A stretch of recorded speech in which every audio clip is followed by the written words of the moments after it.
Мен жасымнан жалғыз өстім. Әкем соғыстан оралмады. Өзін көз алдыма еміс-еміс елестетемін. Шал кемпірлер жасында сен секілді ерке, шолжаң еді дейді. Білмеймін, мүмкін растас шығар. Ол да мен сияқты жалғыз өсіпті. Біздің тұқымымыздан әйтеуір жалғыздық арылмаған. Жора жолдастарым ауылдағы 7 жылдық мектепті бітірісімен жан-жаққа оқуға іздеп шаршып кетті. Мен шешем ауырып үйде қалдым. Көктемгі қара суық өтіп кетсе керек. Ол тура 1 ай бойы төсек тартып жатты. 1 ай бойы 4 ешкі мен 2 қойдың қозы-лағын бағып қағу менің мойнымда. Жаңа біз аулаған сиырымызды көрші-үйдегі келіншек сауып беріп тұратын. Оның да өз шаруасы бар. Күнде сауып беруге мұршасы келе бермейді. Кейін кей күні сиыр иістеніп кететін болғандықтан бұзауын ағытып жіберемін. Ондайда апамның шайға қатар сүтін көрші үйдегілерден сұрап алып келемін. Шай демекші, қазан ошаққа араласу да оңай емес екен. Отын тұтата алмай, самаурынның оттығын үстінен үрлеймін деп, түтінге шаш алып, әбден әуреге түстім. Жер майдың да аз кезі. Үйдегі барды отқа тамыза тауызып біттім. Кей күні шамға құятын жер майымыз болмай, қараңғы үйде қамалып отырамыз. Төсекке жүзі домбығып апам жатады. Шашына да ақ жүгіріп қалыпты. Көңілімді жастықсы келе ме, білмеймін. Менің көзімше бір қыңқ демейді. Апам сау кезінде өте қайратты. Қора тазалағанда дәуқап шымтезекті қиналмай көтере беретін. Жұмысына ширақ, азулы болғанмен үй ішінде ол кісіден жұмсақ адам жоқ. Маған мейірімі түскені сонша, жарығым, жаншылмай еркінішші деп ауыр жұмысқа араластырмайды. Бойың өспей қалады деп суда тасытпай қалады. Апамның арманы осы жарығым оқымысты, я өнерлі болса екен дейді. Сондықтан қанша кітап сатып алсам да қолымнан қақпайды. Бір ешкісін қолқаға салып, біреудің домбырасын алып берді. 1 ай өткен соң апам аурудан айықты. Әйткенмен бұрынғы халінің жоғын көріп жүрмін. Bir жағынан колхоз жұмысы, бір жағынан үйдің қат-қабат тіршілігі қабырғасын қайыстыратын сияқты. Онысын сездіргісі келмейді, бірақ мен біліп жүрмін. Аяймын өзін. Апа, 1 жылша жұмыс істемей-ақ қойыңызшы, табысты мен тауып береймін, дедім. Қой жарығым, әлден ауыртпалықты саған салсам, не болғаным? Деп бой бермейді. Сөйтіп жүргенде ауру тағы қайталанды. Енді үзілді кесілді айттым. Апа дедім, мен енді қара жұмыс істесем де сізді асыраймын. Апам әуелгіде ұрысты, айналайын күнім деп үгіт айтып көрді. Бірақ мен қасарысып алған бетімнен қайтпадым. Өз бетіңше жұмыс істеп, бір үйдің асырайтын адамы атанғанда жақсы екен. Әкем құралпы адамдармен бірге Балқаш көлінен балық аулаймын. Теңіздің үсті аунаған ақ толқындар, балықшы өмірінің әрі қауіпті күндері мен түндері мені қайта туғызғандай етті. Үнемі үлкен адамдардың ортасында жүрген соң, өзің де тіршілікке байыппен қарай бастайды екенсің. Әкелген алғашқы табыстарым апамды қуантушы еді. Бірақ айықпайтын бір мұңды байқаймын. Қатарымнан қалып, қара жұмыс істеп жүргенімді сірә намыс көреді-ау деймін. Қанша дегенмен ауыл іші ғой. Пәленшенің баласы пәлен жақта оқып, кісі болған көрінеді.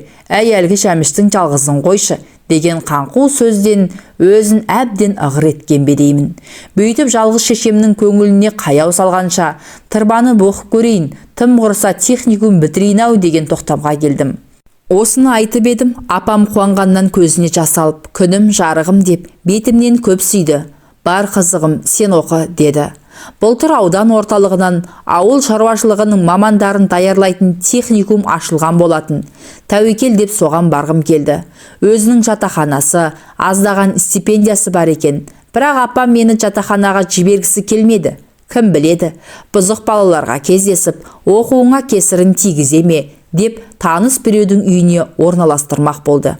Әрі ойлап, бері ойлап тоқтағаны Кәдірбай дегендікі. Апамның айтуынша өзінің үйі де оңаша, шуылдайтын балалары жоқ. Әрі апама алыстан қосылатын ағайын адам екен. Апам мені жолға ұзақ әзірледі. Киім кешегімді жамап жасқап, бәрін ине жіппен өткізіп шықты. Құнажынын сатып, жаныма ақша салып берді. Қолында сиырдың биылғы бұзауы 3-4 уақ малы қалды. Осымен ақ өлмес күнімді көрем деп қояды. жататын үйіңе деп бір қап құрт майын және берді. Колхоз басқармасынан рұқсат сұрап, аудан орталығына мені өз алып бармақ болды. Несіне әуреленесіз, өзім де жол таппаймын ба дегенімде. Өзім жайғастырып қайтпасам, сен не білесің, әлі басың шикі деп көнбеді. Біздің колхоз аудан орталығынан алыс болғандықтан самолет қатынайтын.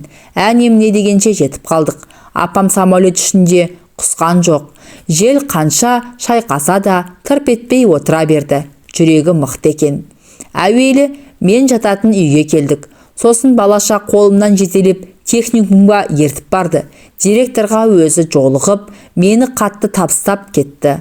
Ұялып теріс қарап тұра бердім. Апам жүрерінде оңаша алып шығып, ал енді құлыным, адам бол, оқы.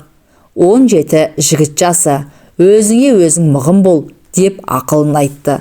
Апамды самолетке мінгізіп жібердім де, көп уақытқа дейін қарап тұрдым. Самолет бұлдырап көк аспанға сіңіп барады.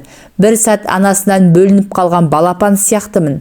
Бірақ апамның 17 жігіт жасы дегені ойыма түсіп, бойымды тез жидым. Біраз уақыт өзіммен өзім оңаша жүргім келді. Селоны қиғаштай кесіп өтіп, өзен жағасына келдім. Көк шалғында аунап біраз жаттым. Күн батар мезгілде биіктеу бір дөңнің басына шығып, өзіме бейтаныс селоға сыртынан қарап тұрмын. Біздің колхозда емес, көшелері жағалай, тал терек, үйлері де еңселі. Осы мезгілде біздің ауыл азан қазан болып жатушы еді. Мұнда оның бірі де жоқ. Шаң-шаң етіп үрген иттерден басқа ушу болып жатқан малды көре алмадым. Көшелер мен жолдың шаңын шұбартып машиналар өтеді. Ал бізде мал тұяғы көтерген сар топырақ шаңнан күннің көзі көрінбейтін. Күн батып, қас қарайғанда көңілім бір түрлі елегізіп, жабырқау тарта бастады. Тағы да жалғыз шешем, ауылдағы құрбыр-құрдастарым, үсті басым алмандай, су балшықты ағалар есіме түсіп, қобалжып кеттім. Бәрі де мені су ортасындағы аралға тастап кеткен сияқтанды. Ел орынға отырған шақта жататын үйіме келдім. Бағана күндіз келгенімде үйден ақсары келіншек шығып қарсы алған. Өз сондай ақ жарқын, жылы жүзді екен. Апамның жиен інісі үйінде жоқ екен. Келіншегінің айтуынша кеңседегі қызметінен түскі тамаққа келуге тиіс. Біз үй иесін тостық. Жол жөнекей бұл үйдің жай-жапсарын апам түсіндіріп келген.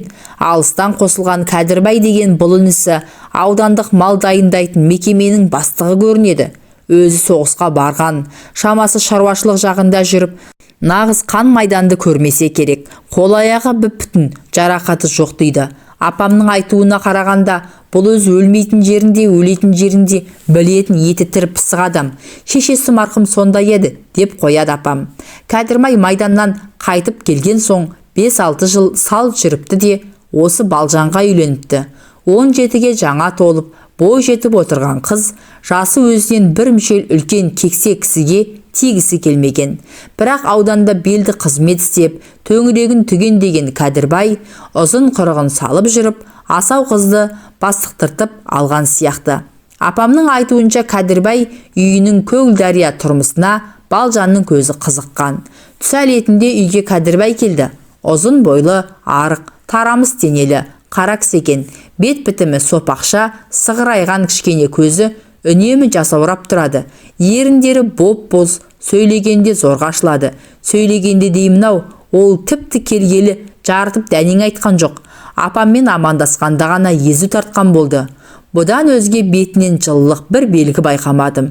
Шешемнің айтқандарын я қоштағаны, я қоштамағаны белгісіз, көзін бір ноқаттан алмай, үн-түнсіз тыңдап отырды. Шыны керек, бұл тұрпатын әдегенін ақ жақтырғам жоқ. Сұр тұман сияқтанған көңілсіздікті ақ жарқын мінезімен серпіп тастап жүретін Балжан ғана. Ол көбінесе күйеу үшін жауап беріп, апамның сөздерін қоштап отыр. Соған қарағанда менің келгенімді жек көрмейтін тәрізді. Апам Балжан Кәдірбайға жасы егделеу болған соң тигісі келмеді деп еді. Онысы әшейін жиен інісі болған соң іш бұралғаны екен. Шындығында Кәдірбай Балжан сүйіп тиетін жігіт емес. Әуелгіде менсінбей жүрген болуы керек, келе-келе бой үйреніп кетсе керек. Бұл үйде жүргенімде біраз уақыт өткен. Мен ойлағандай Балжан күйеуін менсінбейді емес, қайта ақыл есін сыйлай ма деп қалдым. Үйге талай қонақтар келді. Талай әңгіме ырду-дырду естідім. Солардың біреуінде де Балжан күйеуіне қарсы келген емес. Сөзінде бөлмейді. Қайта жетпеген жері болса толықтырып, өз жөнімен, өз ретімен сұраққа жауап беріп отырады.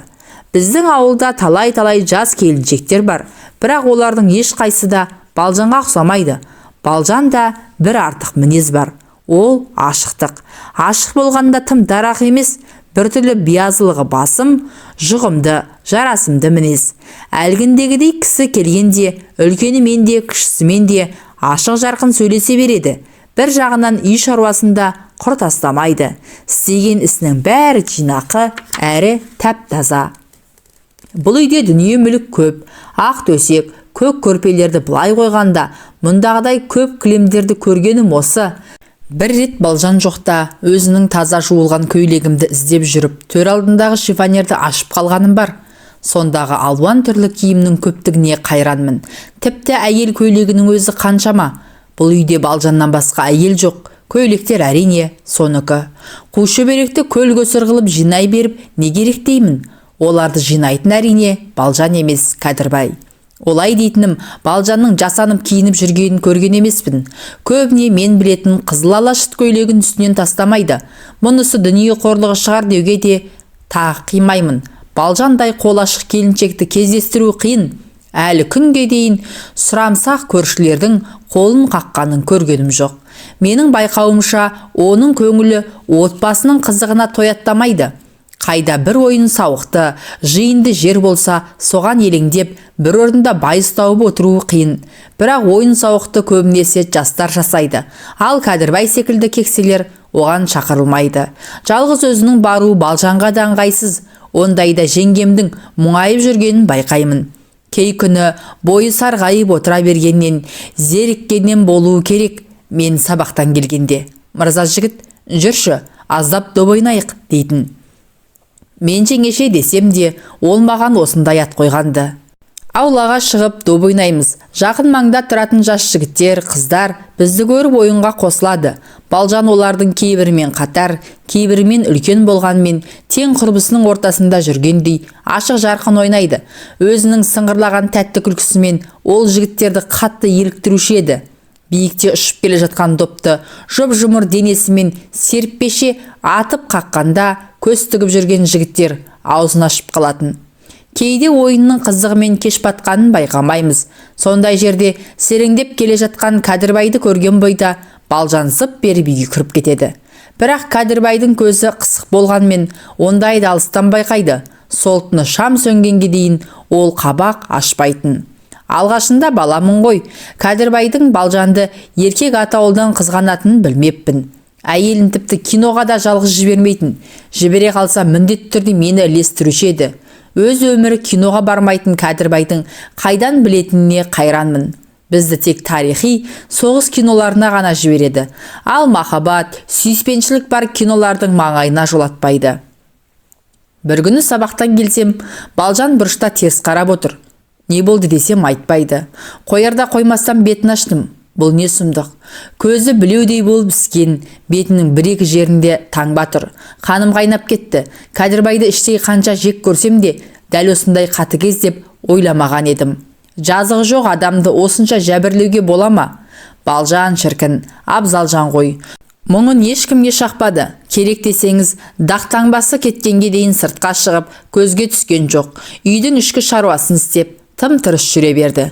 Үйге келген жастау жігіттердің Балжанға жақындағасы келіп, әзіл қалжың айтып, төңіректеп жүргенін талай байқадым. Балжан ешқайсысына жылы қабақ бермейді. Кейде екпіндеп келе жатқандарын тез райдан қайтарады. Мұнысына менің ішім жылып қалады. Әлгі адам Балжанға енді жақындаса, ара түсі кеткім келеді. Оқу өзіме жаман тимеді. Техникум дегенің мектепке қарағанда оңайлау екен. Мұғалімдер тақақтап күнде сұрап жатпайды. Сұраса да баға қоймайды. Тек соңыра емтихан кезінде білетіндігің байқалса болғаны. Және көрінген сабақ жүрмейді. Негізгі пәндеріңді білсең жетіп жатыр. Көбіне машиналарды оқимыз. Ал олардың көбі маған таныс. 2 жыл жұмыс істеген шағымда біразына көзім қанығып қалыпты. Қысқасы сабақты жақсы үлгеріммен оқыдым. Ойын қуып кететін бұрынғыдай балалық жоқ, тіпті көп қыдыруға зауқым да соқпайды. Көбінесе үйде отырып кітап оқимын. Оқитыным кілең ғашықтық жайлы әңгімелер. Оларды маған Балжан береді. Өзіне ұнағанын айтып қызықтырады. Ол екеуміз кейде таласып қаламыз. Балжан кітаптан оқығандарын ылғи өмірден, тұрмыстан байқап, сезгендерімен байланыстыра жатады. Мен ондайда аузымды ашып тыңдап қаламын. Жақынырақ біліп, сырласқан сайын екеуміз бір-бірімізді жақсы көріп кеттік. Мен енді сабақтан үйге қайтқанша асығатын болдым. Балжан мені жұмысқа салмайды. Үйдің жар шаруасын өз істейді. Кісі үйінде жүрген балалардың көңілсіз әңгімелерін талай-талай естіп едім. Ал Балжан маған біреудің баласы деп қараған емес. Ауылда жүргенде өмірі монша дегенді білмеуші едім. Анда-санда үйде шомылатынмын. Бұл үйге келгелі Балжан күйеуі моншаға барса болды, мені ілестіріп жібереді. Кәдірбайдың тыртиған арық денесін көру онша көңілді болмаса да, мен Балжанның айтқанын екетпеймін. Өйтпесем ол ренжіп қалатын сияқты көрінеді. Моншада Кәдірбай көбінесе арқасын маған ұстады. Онысы жаман. Қайтейін, амалсыз көнем. Қашқанмен қайда барасың? Бұған дейін мені ешқайда жұмсамайтын Балжан бір күні ойда жоқта. Мырза жігіт, жүр екеуміз өзен сыртынан отын алып келейік, деді. Қазір ме? Барайық деппін. Өзен жағасына келдік. Балжан күндізден бір балшының қайығын дайындап қойған екен. Балжанды отырғызып, ескекті өзім алдым. Іленің ағысы қатты болатын. Қайығымыз жеңіл екен. Сонда да ағысқа қарай тік салу онша оңайға түспеді. Бірақ намысымды бермей барымды салып келемін. Сірә тіріліп кеткен болуым керек. Балжан бір-екі рет күліп, кел, кезектесіп есейік десе бергем жоқ. Балжан, бәсе, жігіт адам сөйтеді, деп қойды. Жігіт деп атағанына дардай болып, ескекті онан әрмен шықына тартамын. Тер одан да, бұдан да сорғалады. Бәрібір ескекті бермейтінімді біліп, Балжан менің қиналған түріме қарағысы келмегендей қырын қарап отырды. Өзеннің ар қабағында бір кезде сексеу үйілген екен. Орында уақ томарлар әр жерде шашылып жатыр. Біз соны тердік. Әнемне дегенше қайғымыз толып қалды. Балжанның ал енді осыда жетер дегеніне қарамай, мен тағы да бір құшақ томар әкелемін деп жар асып кеттім. Білегіме буып, бір құшақ томарды мықшия көтеріп келсем, Балжан шешініп суға түсіп жатыр екен. Мен ұялғанымнан әкелген томарымды тастай қашпақшы едім. Балжан, мырза жігіт, ыстықтасаң суға түсіп ал, деп айғайлады. Мен өзеннің басқа бір иініне барып шомылмақшы едім. Менен ұялмай-ақ қой, деп жымиды да өзеннің ортасына қарай малти жөнелді. Апыл-ғыпыл шешініп, мен де суға қарай кеттім. Ыстықтап келіп, суға түскеннен артық рахат бар ма? Бір-екі рет ұзақ сүңгіп, Балжанның соңынан құлаштай ұрып жүзіп келемін. Мен жақындағанда Балжан кері қайтты. Осы арада өнерімді бір көрсеткім келіп, ауаны кеудеме толтыра жұтып алдым да сүңгіп кеттім. Су бетінде жүзіп келе жатқан Балжан менің қалай қарай бет алғанымды байқаған жоқ. Ал мен тура соның өзіне қарай сүңгіген болатынмын. Су бетіне шықсам Балжан жоқ, сірә мен іздеп жүрген болуы керек. Мұнысын ойнағысы келгенге жорып, менің де оны су астынан қармағым келді. Бір кезде екеуміз соқтығысып қалдық та су бетіне шықтық. Балжан қою шашын кейін қарай сілкіп тастап, ұсақ тістерін көрсете күлді. Тү, қатты шошыттың ғой. Әлгінде мен оның иығынан ұстай алған болатынмын. Бұрын көйлегінің ішінен жөнді байқалмайды екен. Иығы жұп-жұмыр және тығыз көрінді. Неге екені белгісіз, сол иықтан тағы бір ұстағым келді. Кел, жала ойнайық, дедім. Мен оған сен деп сөйлейтінмін. Жағаға жеткенше ойнасақ ойнайық, деді. Мен қаштым, ол қуды. Мен әрі сүңгігіш, әрі жүзгіш атанып жүргенмін. Балжанға жеткізе қоймадым. Кішкене шаршағанғыдап, қайтадан өзен ортасына қарай жүзіп едім. Балжан, жағаға, деп айғайлады. Ал мен не болса да өзенге жақындағым келді. Сүңгіп барып әдейі жанынан шықтым. Ол маған қолын тигізіп, сақылдай күлді де қайта сүңгіп кетті. Бірақ мен алысқа замадым. Іле қолымды созып едім, аяғының ұшына тиді. Оғанда қанағаттанбай, суды қатты-қатты серпіп жіберіп, жақындап келдім де белінен құшақтай алдым.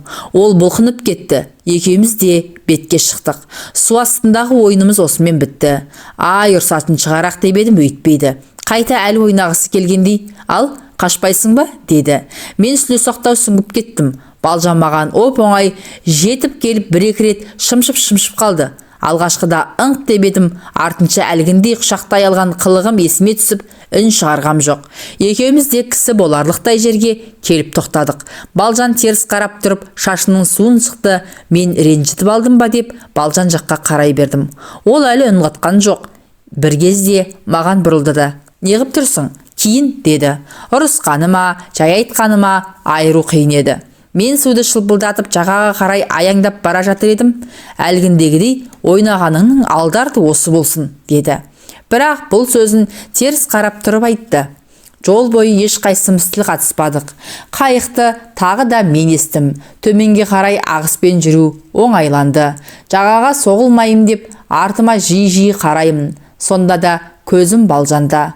Ол қырын қарап отыр, сұқ саусағымен суды сызып, біртүрлі ойлаған қалыппен өзен бетінен көз алмай келеді. Үйге келгеннен кейін бірер күн жөнді жауап қатыспай жүрдік. Бірақ бұл оңашада. Бір қызығы Кәдірбай барда, Балжан бәз-баяғы мінезіне салып, менімен ашық жарқын сөйлесе береді. Емтихан аяқталды. Сабақтарды 4-5-ке өткізгім. Әуелгіде орташа оқып, соңынан жақсы көріп кеткенімді мұғалімім Балжанға мақтап айтыпты. Содан кейін Балжан Кәдірбайдың көзінше мені бір-екі рет көтермелеп қойды. Кәдірбай сол күні оңашада: «Бала, сен маған ұнап жүрсің», деді. «Осы бетінен аумасаң, оқуыңды ойдағыдай бітіретін түрің бар. Ал онан кейінгісін маған жібер. Өз қолыммен бір мықты жерге орналастырамын». Мен Кәдірбаймен әңгімелесуді онша жақтырмайтынмын. Оның жылуы аз, сылбыр сөздері бір түрлі іш пыстырады. Және сөйлегенде жоғары ернін көбірек ашып, екі-үш алтын тісін әдейі көрсеткісі келеді. Әрдайым маған жағымсыз көрініп жүрген адамның әлгі сөзі бұл жолы мені қуантып жіберді. «Менің сенен бір тілегім бар», деді ол тағыдан аздап ойланып. «Байқап жүрмін, Балжан сені жақсы көреді. Сен де бір ауыз қарсы сөз айтпайсың. Екеуің сірә сырлас шығарсыңдар. Сен маған шыныңды айт. Балжанның сезікті жүрісі жоқ па?» Мен аң-таң болдым. Сезікті жүрісі қалай? Әуелгі сөзі бір мықты жерге орналастырамын дегені жайлы емес пе еді? Үндемей қалуымның себебін сезді білем. Әрине саған сездірмеуі де мүмкін, деп күрсініп қойды. Ол орнынан тұрып кетті де саусағын сытырлатып әрлі-берлі біраз жүрді. «Бала, былай», деді.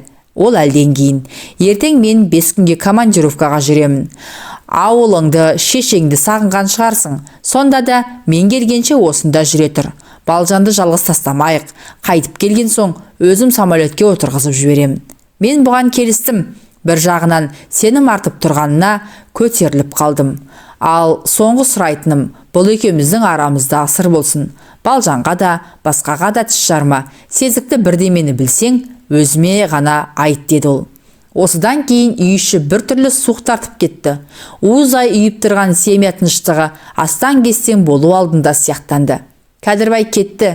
Мен енді шынымен ақ Балжанның жүрген тұрған ізін аңдитын болдым. Бір жағынан оған іштей өкпем бар. Әнеу күні ойнымды көтер алмай, алды-арты осы болсын деп зілді тастауы көкейімнен кетер емес.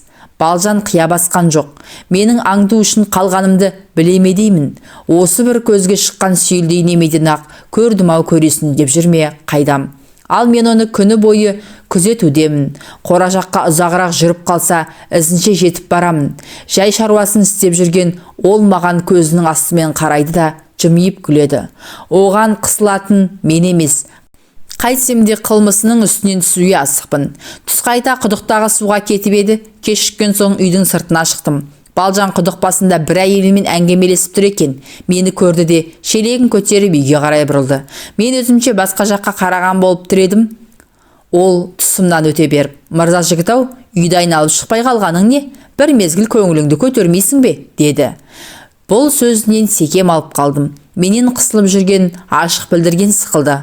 Осыған орай мен үйден шықпауға серт бердім. Жидеден шаптырылған кішкене домбырамды алып, үйдің көлеңкесінде өзім білетін бір-екі күйдің бастырмаласын шертіп отырдым. Балжан жаныма келіп үнсіз отырды. Мен де барымды төгіп сарлатып отырмын. Күй аяқталған соң Балжан: «Күйлер неге қайғылы?» деп сұрады. «Көңілділер де бар», деп келіншекті орындап бердім. Бұрынғы уақытта адамның қуанышынан қайғысы көп болған ғой. Күйлер соны шертетін шығар.